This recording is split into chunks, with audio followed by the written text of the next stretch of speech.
Evening.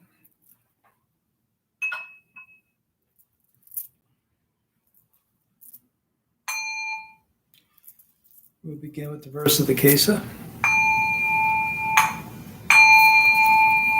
Vast is the robe of liberation, a formless field of benefaction. I wear the Tathagata's teaching, freeing all creations. Vast is the robe of liberation, a formless field of benefaction. I wear the Tathagata's teaching, freeing all creations. Vast is the robe of liberation, a formless field of benefaction. I wear the Tathagata's teaching, freeing all creations.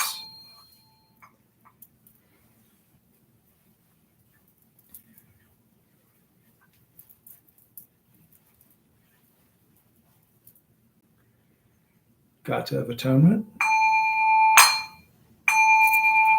All evil karma ever committed by me since of old, on account of my beginningless greed, anger, and ignorance, born of my body, mouth, and thought, now I atone for it all.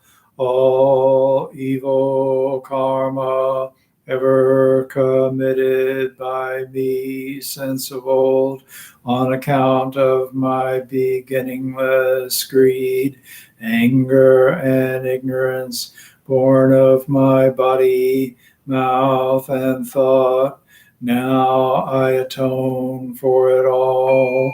All evil karma ever committed by me since of old, on account of my beginningless greed, anger, and ignorance, born of my body, mouth, and thought, now I atone for it all.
Fragrance of this incense invites the awakened mind to be present with us now.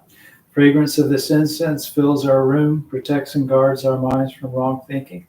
Fragrance of this incense unites us with precepts, concentration, and insight. We offer it for all beings.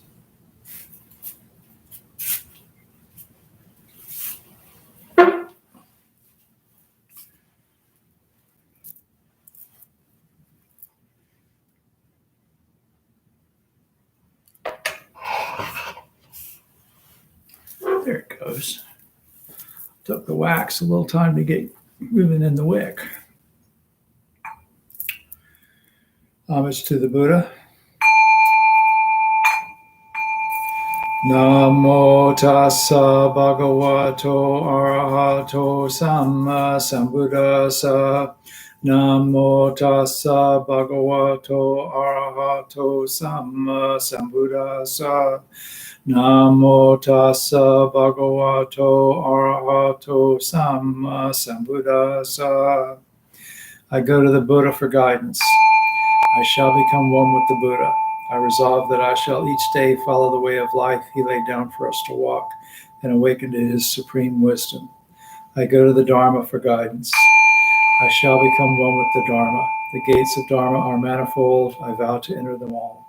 The goal of wisdom is ever beyond. I shall attain it. I go to the Sangha for guidance. I shall become one with the Sangha. In the spirit of universal fellowship and as a member of the Sangha, I pledge myself to strive for the enlightenment of all beings. It's driving me crazy that the Buddha is there. That's better.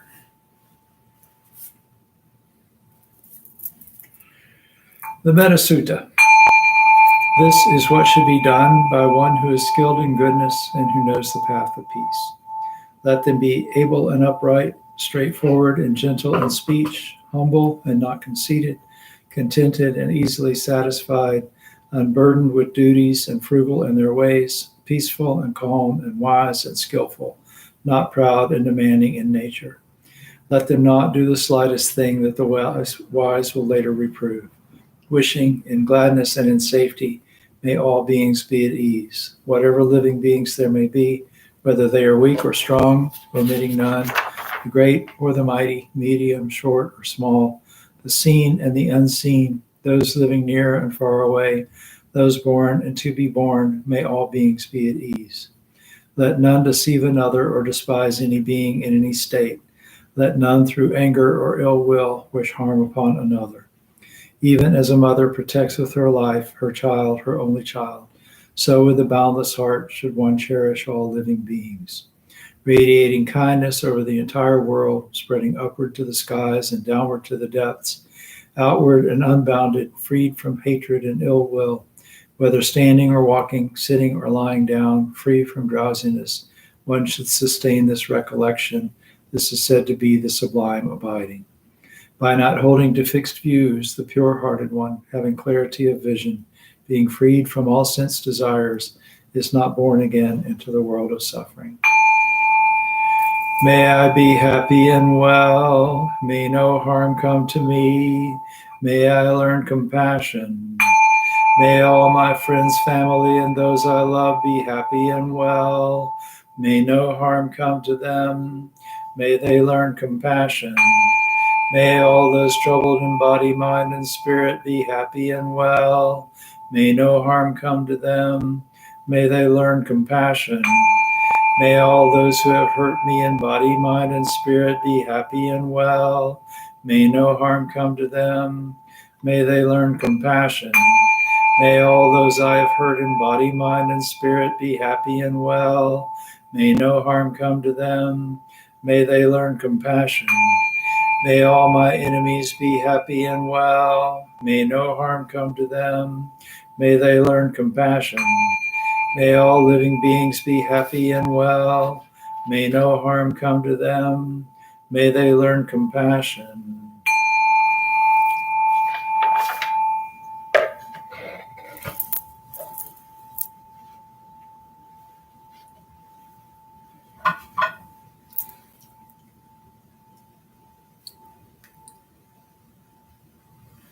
"20 minutes of silent meditation tonight.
Buddha nature pervades the whole universe, existing right here now, and offering flowers, candles, and incense, hearing the Dharma and training the mind. Great merit is attained.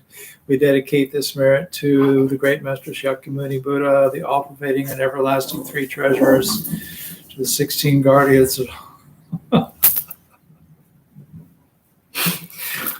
to the 16 guardians and all protectors of their Dharma and their relations throughout space and time, to all ancestors of this Sangha and all beings in the Dharma world, may penetrating light dispel the darkness of ignorance. Let all karma be resolved and the mind flower bloom in eternal spring. May the Dharma body maintain strength and health, and years of life be linked for all. No, Lola, come on, stop it. All teachers of this Sangha, may their vows be fully realized, and may they live in perfect peace with Buddha Dharma. We pray for those suffering from violence and those who grieve for them, for those living in oppression, for all who are imprisoned who should be free, and for all refugees from violence, hunger, and catastrophe, man-made or natural. We pray for the health and well-being of those suffering from diseases of body, mind, or spirit, those working toward the healing of those afflictions. May they be serene through all their troubles, and may we realize the enlightened way together. Sabe sata sadahantu avera sukajivino katang punya phalang maihang sabe bagi bhavantu te. May all beings always live happily, free from animosity. May all share the blessings that spring from the good we have done.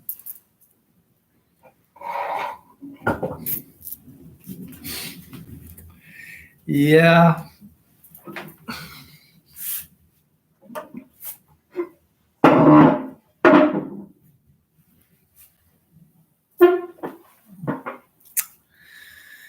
Probably so. I don't know whether you could see him, but so I don't know if you can hear it or not, but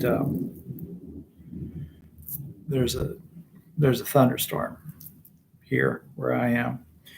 And those of you who are in the DeLand, West Volusia area, probably where you are too.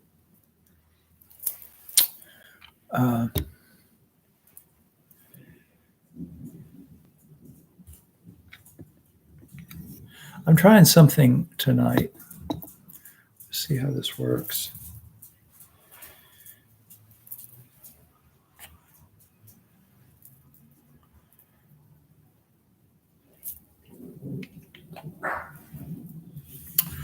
Anyway, so when we started meditating, just about that time, it started to thunder, and the thunder got closer and louder. And then Lola, the bigger dog, is terrified of the thunder. So she came running in here to squeeze between my chair and the credenza back there where the Buddha is. And of course, Dee Dee, the smaller dog, had to come following her in here. And then, of course, once he was in here, it's like, well, as long as I'm here, I'll climb up in his lap. So he jumped up in my lap.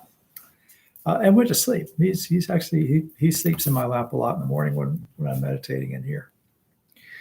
And then when the rain hit hard, all of a sudden we had a whole lot of rain and a lot more thunder. And so at that point, Lola decided she wanted in my lap. So she came around, and that made Dee Dee mad. So he growled at her. And then so she went around and tried to crawl under the little table there where I keep the bell, which was that noise. So sorry about all the noise. But that's dukkha, I guess. Anyway, so Lola is, and then Lola tried to climb in my lap. Right now, you can't see her, but she's got her head on my knee and is looking at me, saying, "They saved me from the terrible thunder." No, you can't get in my lap. You're too big. So anyway, I've decided that I would try to do something a little different. I'm experimenting with streaming live on Instagram, trying to think about things that we can do when we go back in person or when we go forward in person, or whatever it is that we do, what is going to work without being a huge amount of hassle or expense, so that people can stay with us who've been viewing online. Anyway, so this question came up today while I was talking to a colleague of mine.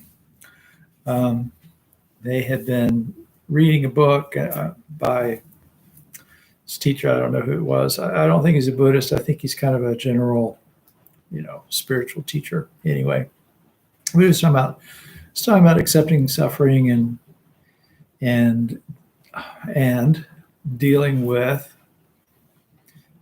the realities of day-to-day life, which can include political conflict and wars and things like that. And so the question came up, what do we do with wanting to be peaceful at heart and still dealing with the fact that in the world that there are difficulties and there are unjust people and there's bad people that do bad things and that kind of stuff. And so, so as I was talking to them, I was reminded of this story from one of the discourses where the Buddha is talking to some monks about these acrobats. So, and some of you have heard this story, I'm sure. All right, you want to come on. Okay, don't. Dee Dee's trying to get back in my lap now. Come on. All right. Okay, settle down. Of course, he has to sit on my rock suit. Lola's standing next to me trembling because it really is raining very hard and they don't like it. She doesn't like that, especially when she freaks out. Dee Dee freaks out. Anyway, so in India, back in the Buddhist time, and I think this is still a thing now, there were sort of guilds of entertainers and actors and acrobats and things like that. And so there was, this one thing that people did to make money was perform on these bamboo poles. They had these big bamboo poles, and they would climb up to the top of these bamboo poles, and they would do tricks, balancing acts, and I don't know what all they did. I haven't seen them do it, but I bet you if you look on YouTube for bamboo acrobats, you'll probably find some. Anyway, so there was a master acrobat. He was training a new assistant. And so he told his assistant, okay, so I'll climb up the pole, and then you climb up the pole, and you stand on my shoulders, and then we'll do our tricks. And the assistant climbed up, got on his shoulders, and he called up to her and said, now, you look after me, and I'll look after you. And that way, with us looking after each other, guarding each other, we'll show off our craft, our art, receive some payment, and safely climb down the pole. Oh, hey, Mark. Good to see you. So the assistant doesn't like that idea. The assistant says, no, that won't do. She says, you look after yourself, and I'll look after myself. And with each of us looking after ourselves, guarding ourselves, we'll show off our art, we'll receive our payment, and safely come down. And that's the right way to do this. And the Buddha said, well, just as the assistant said to her master, I will look after myself, so should you practice the establishment of mindfulness. But you should also practice the establishment of mindfulness by saying, I will look after others. Looking after oneself, one looks after others. Looking after others, one looks after oneself. And then he says, and how do you look after others? By looking after yourself, by practicing mindfulness, developing mindfulness, always being mindful. And how do you look after yourself? By looking after others, by patience, by non-harming, by metta, goodwill, and by compassion. So ever since I read that, which, I don't know, a long time ago, it's not a hugely well-known discourse, but it really seems to me to kind of sum up Buddhist practice in society. On the one hand, you watch after yourself. You safeguard your own mind. You safeguard your inner peace. If you are going to suffer or be freed from suffering, be happy, lose your blessings, whatever, it's going to be as a result of your actions. And so the first thing is to look after yourself. But on the other hand, you do what you can to look after others by being patient, as the Buddha said, being understanding, keeping the precepts. So, don't kill, don't steal, don't engage in harmful speech, don't engage in harmful sexual activity, don't, overindulge in intoxicants and forget the other things. And that way you help safeguard the peace of the world. So a lot of the time, people come to meetings first time out of the box going, teach me how to meditate because I need some inner peace. I'm stressed out. I don't know what to do about my stress and that sort of thing. And that's fine. But that's the looking after yourself part of the practice. An equally important part of the practice is to look after others. And so, when the Buddha would teach his what he had learned when he had awakened, he would generally start by teaching dana, by teaching generosity, and having a generous and kind heart, and behaving generously, magnanimously toward others. And then virtue, refraining from causing harm. So, that's what the 5 precepts are there for. So living in a kind way, in a sharing way, and living in a virtuous way, and restraining your body, your actions of body. So patience is kind of, it's interesting that he mentions patience in this. So patience, he said, this is a way to look after others. The patience arises largely and exists and develops largely because of the practice of mindfulness, of meditation. So patience, when we realize that something is not the way we'd like it to be, and then we put some space between that perception and our reaction to it. That's kind of a good use of patience in a mental sense. So somebody says something disrespectful to me, for example. Rather than lashing out right away, I don't repress it. I don't deny it. I don't pretend it didn't happen. I don't try to look the other way. I just kind of let it sit there for a minute before I react to it.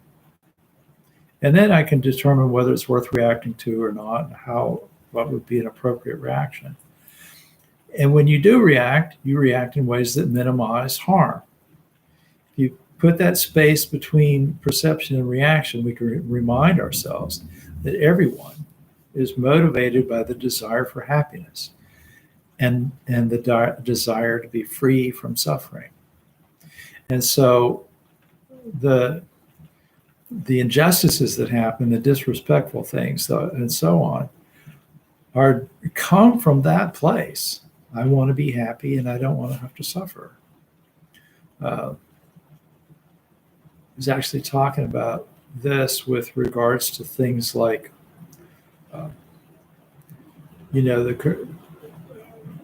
things like trying to reduce or trying to eliminate systemic racism in our society. That's a hard thing to do because there are people who are going to fear that, and so even though what they're doing is wrong by sustaining systemic racism and so on, it'll help us if we look first and go, okay, that's coming out of fear. That's coming from fear that they're going to be harmed. Doesn't justify it, right? But it does help us to kind of understand it, and it helps us to work with it better if we understand, if we know that this is coming unskillfully, wrongly, from a place of wanting to be free from suffering and wanting to be happy, and just not knowing how to do that well and skillfully. and in a way that's compassionate toward others. So our job then is to protect our own minds, to respond from a place of compassion, to respond out of a desire to help, and certainly to help anyone who's being oppressed first. And if we come from that, and while understanding where the other person's coming from, at least we can avoid acting out of anger, and we can act out of a desire to be helpful. Compassion, by the way, doesn't have to feel good. We talk a lot about compassion in Buddhism. We chanted about it earlier. May I be happy and well, may no harm come to me, may I learn compassion. So what does that mean, to learn compassion? It doesn't mean you learn to feel good all the time. You don't have to have warm, fuzzy feelings rise up in your heart when you think about, whatever politician most pushes your buttons. You just have to watch how your mind stirs up animosity and let go of those patterns, and then still do the right thing, and do the right thing for the right reason. It's not always easy to react to anger with non-anger, to react to anger with patience. But with practice, it can be done. And when we start doing it, we fairly quickly discover the benefits of it. You can still work against injustice, but then think about those acrobats again. If you lose your own balance, if you're not looking after yourself, you're not going to be too good at addressing wrongs. If you can stabilize your own mind and guard it with mindfulness, then you can move forward on the other stuff, but with firm footing. So when we're looking at our reaction to injustice and things like that, we've got two elements to consider. First, we have our own karma, and then we have the other person's karma. So someone's acting in a way we don't like, and that might justifiably be considered evil. However, their actions result from the karma that brought them into this moment. So our immediate reaction might be to want to fix the other person's karma, to stop them or redirect their actions or even punish them in some way. But we can't leverage our own spiritual growth, or we can't leverage our own spiritual wealth against someone else's karma. So we acknowledge their actions. We acknowledge that they're carried forward from the past. And then we safeguard our future by being mindful of our karma. The old two wrongs don't make a right thing. If you do something wrong and then I do something wrong in retaliation, that doesn't fix anything. It might make me feel better temporarily, but it doesn't solve the problem. I can't shift the results of my bad actions onto someone else. Although someone else might help me out, even people who really love me can't relieve me of the burden of my actions. So where I am in this moment is the result of a lot of action that previously occurred, including my own intentional thought, actions of body, speech, and mind. I've inherited the results, and I'm currently experiencing the ripening of seeds planted in the past. And then the other side of this is the understanding that others are where they are, mostly because of the result of their own past intentional actions. They might have been in terrible circumstances, but circumstances and how we act with relationship to our circumstances are two different things. So even if you don't believe in rebirth in the traditional way, you can still see that each of us comes into our life sitting on top of a lot of pre-existing causes and conditions. And so the now that we're experiencing at this moment is the result of actions that go back to beginningless time. That's the Buddhist term. We don't know what all those things were, and you can look at it kind of traditionally in terms of reincarnation and rebirth if you want to, but also we came into this place in a culture, in a society that has been built on top of an awful lot of actions that have occurred before anything I recognize as me got here. And I got here as a result of a lot of things that happened, going back an infinite number of years. So none of those actions could be blamed on someone else. They can't be shifted onto someone else. None of them can't be undone. And to expect this moment to be different than it is, it makes as much sense to expect that tomorrow the sun's going to rise in the north. It's just not going to happen, because you'd have to change everything in order for that to occur, and you can't do that. So when we're looking at what we can control, we can't control the past or change the past. We can't control other people. We can influence them, but we can't control them. We can't predict the future. What we can do is we control to some extent what we do. To a large extent, we can control what we do.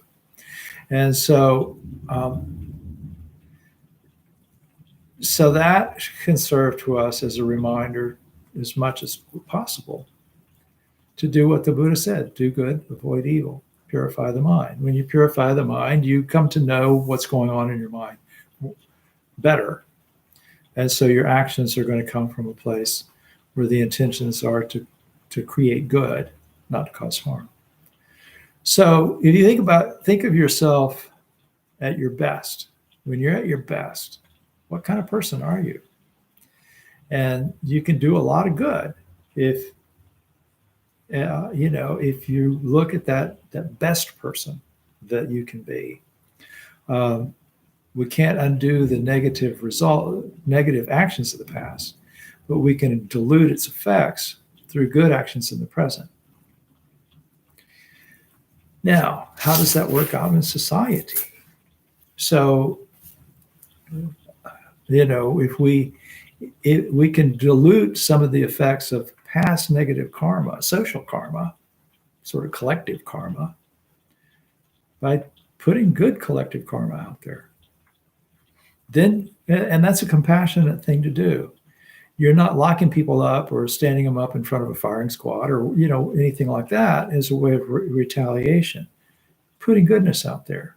So as individuals, we can look after ourselves by doing good, avoiding doing evil, purifying the mind. As individuals within a society, we can do good, we can avoid doing evil. And to the extent possible that we as individuals can do, we can try to purify the mind of society by not putting more nonsense out there, by taking some responsibility for our role in, consuming propaganda, for example, and things like that. And look at, now, no one person can fix everything, but we can find those things that we're good at. Find those things that are most important to us, maybe. Find those things where we can make a difference, and do that. And there's some verses that the Buddha said. It was talking about, don't think little of goodness, drop by drop. Just as a bucket can be filled up drop by drop, so that merit can be attained drop by drop. You can become purified drop by drop of meritorious actions. And same thing with our role in society. Do what you can. Don't be overwhelmed by the amount of suffering around you. Do what you can. And I'm going to say the first thing for me,